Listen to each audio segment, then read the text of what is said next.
the Gaming Fox 95, and I just want to let you know, this is me playing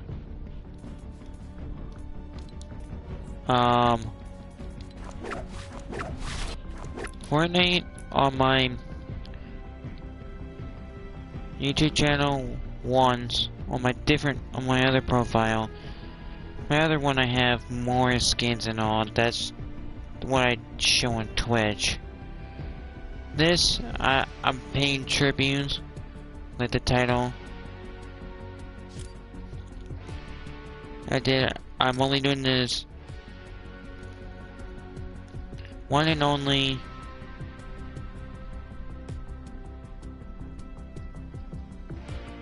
this is only one and this is one and only one time.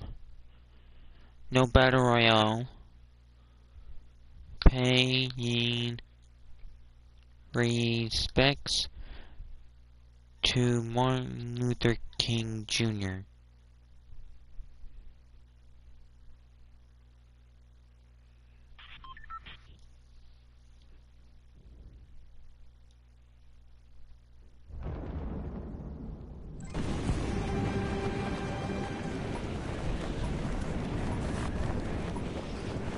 And I'm not gonna talk through it.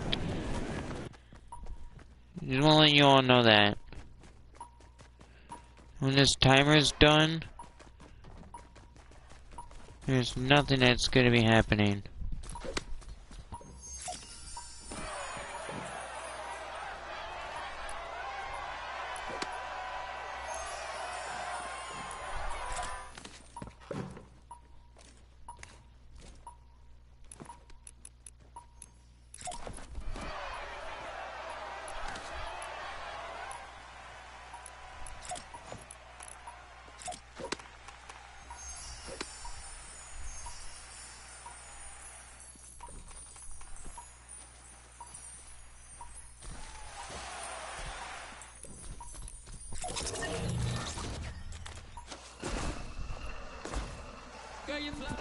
And go and mute right now.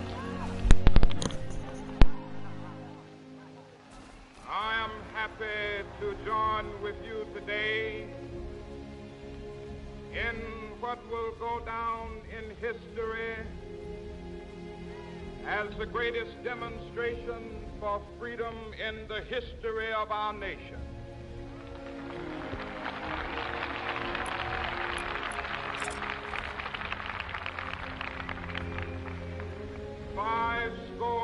Years ago, a great American in whose symbolic shadow we stand today signed the Emancipation Proclamation. This momentous decree came as a great beacon light of hope to millions of Negro slaves who had been seared in the flames of withering injustice. It came as a joyous daybreak to end the long night of their captivity. But 100 years later, the Negro still is not free. 100 years later, the life of the Negro is still sadly crippled by the manacles of segregation and the chains of discrimination. 100 years later, the Negro lives on a lonely island of poverty in the midst of a vast ocean of material prosperity. 100 years later,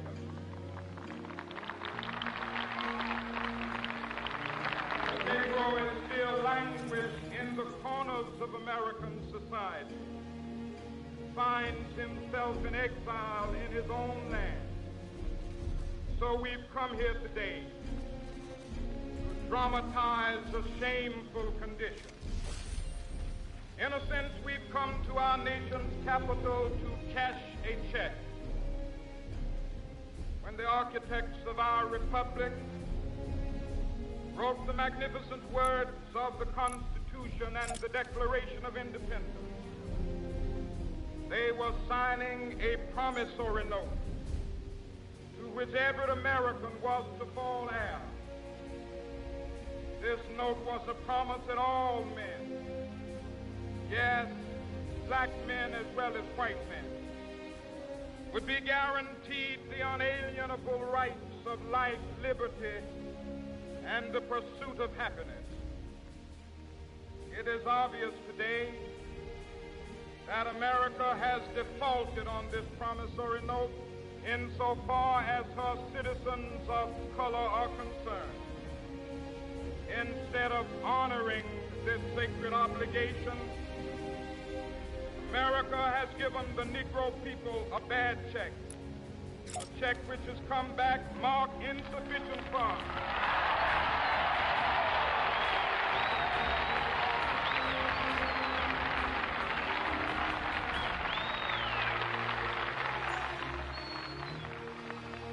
But we refuse to believe that the Bank of Justice is bankrupt.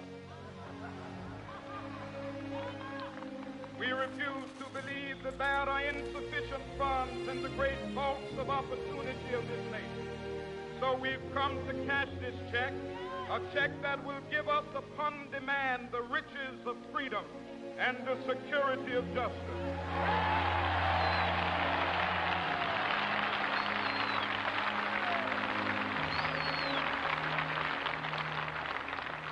We have also come to this hallowed spot to remind America of the fierce urgency of now. This is no time to engage in the luxury of cooling off or to take the tranquilizing drug of gradualism.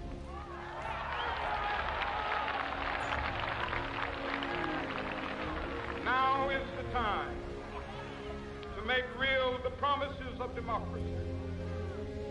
Now is the time to rise from the dark and desolate valley of segregation to the sunlit path of racial justice.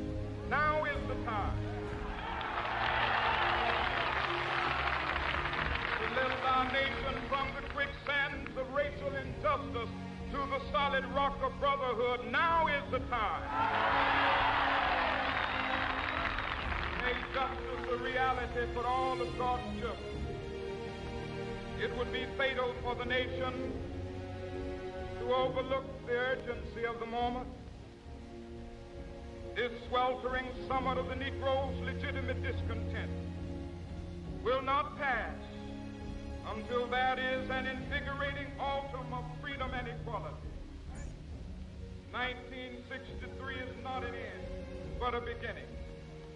Those who hoped that the Negro needed to blow off steam and will now be content will have a rude awakening if the nation returns to business as usual.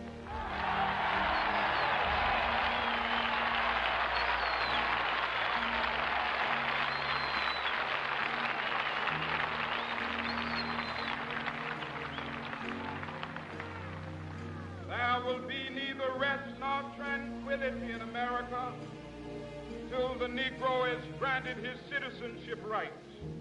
The whirlwinds of revolt will continue to shake the foundations of our nation until the bright day of justice emerges.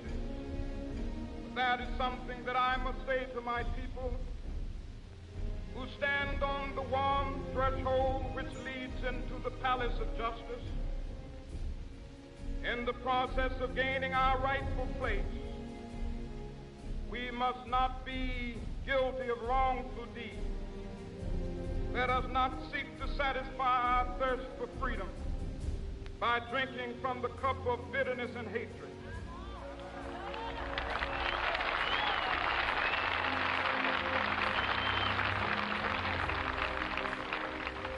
We must forever conduct our struggle on the high plane of dignity and discipline. We must not allow our creative protests to degenerate into physical violence. Again and again, We must rise to the majestic heights of meeting physical force with soul force.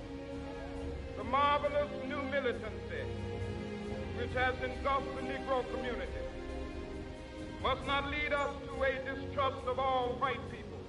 For many of our white brothers, as evidenced by their presence here today, have come to realize that their destiny is tied up with our destiny.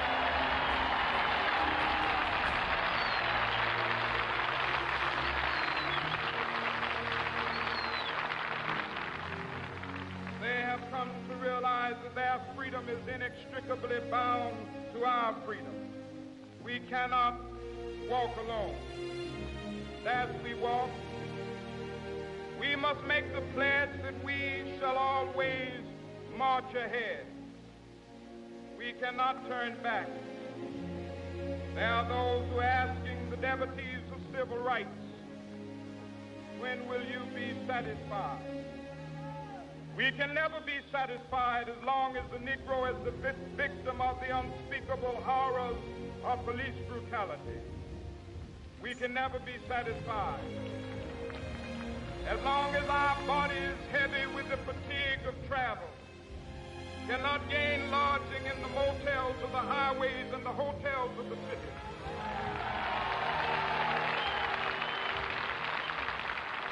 We cannot be satisfied as long as the Negro's basic mobility is from a smaller ghetto to a larger one. We can never be satisfied as long as our children are stripped of their selfhood and robbed of their dignity by signs stating for whites only.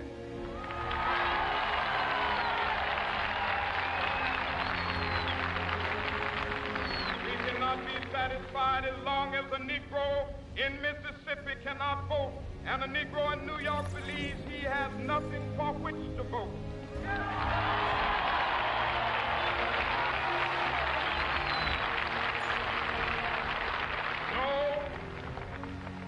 No, we are not satisfied, and we will not be satisfied until justice rolls down like waters and righteousness like a mighty stream.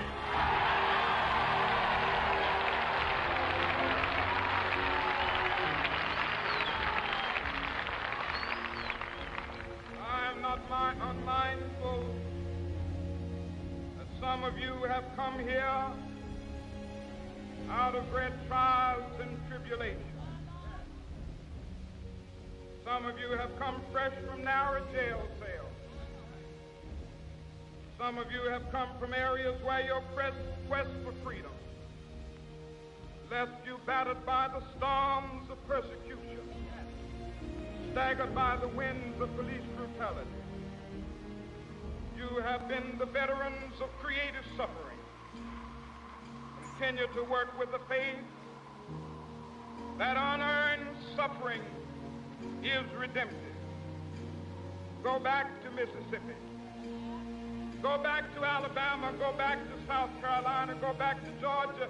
Go back to Louisiana. Go back to the slums and ghettos of our northern cities, knowing that somehow this situation can and will be changed.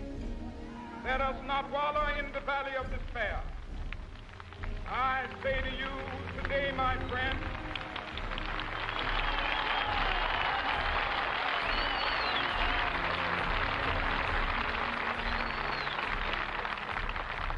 so even though we face the difficulties of today and tomorrow, I still have a dream. It is a dream deeply rooted in the American dream. I have a dream that one day this nation will rise up, live out the true meaning of its creed. We hold these truths to be self-evident, that all men are created equal.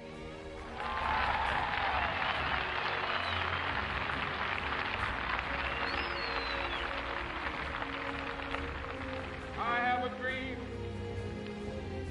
that one day on the red hills of Georgia, sons of former slaves and the sons of former slave owners will be able to sit down together at the table of brotherhood I have a dream. One day, even the state of Mississippi, a state sweltering with the heat of injustice, sweltering with the heat of oppression, be transformed into an oasis of freedom and justice. I have a dream. My poor little children will one day live in a nation where they will not be judged by the color of their skin, but by the content of their character. I have a dream today.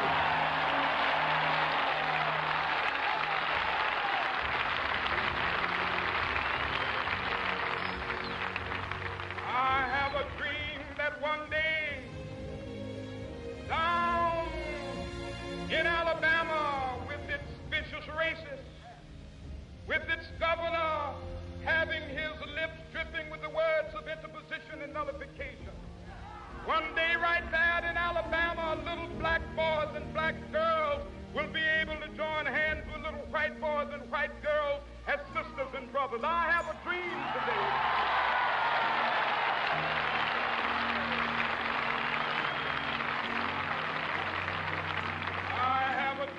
That one day every valley shall be exalted, every hill and mountain shall be made low, the rough places will be made plain, and the crooked places will be made straight, and the glory of the Lord shall be revealed, and all flesh shall see it together. This is our hope. This is the faith that I go back to the South with. With this faith, we will be able to hew out of the mountain of despair a stone of hope. With this faith, we will be able to transform the jangling discords of our nation into a beautiful symphony of brotherhood. With this faith, we will be able to work together, to pray together, to struggle together, to go to jail together, to stand up for freedom together, knowing that we will be free one day. This will be the day. This will be the day when all of God's children be able to sing with new meaning, my country, tears of thee. Sweet land of liberty of thee I sing. Land where my fathers died, land of the pilgrim's pride. From every mountainside, let freedom ring. And if America is to be a great nation, this must become true. So let freedom ring. From the prodigious hilltops of New Hampshire, let freedom ring. From the mighty mountains of New York, let freedom ring. From the heightening Alleghenies of Pennsylvania, let freedom ring. From the snow-capped Rockies of Colorado, let freedom ring. From the curvaceous slopes of California. But not only that, let freedom ring from Stone Mountain of Georgia. Let freedom ring from Lookout Mountain of Tennessee. Let freedom ring from every hill and molehill of Mississippi, from every mountainside. Let freedom ring, and when it happens, when we allow freedom ring, when we let it ring from every village and every hamlet, from every state and every city, we will be able to speed up that day when all of God's children, black men and white men, Jews and Gentiles, Protestants and Catholics, will be able to join hands and sing in the words of the old Negro spiritual, free at last, free at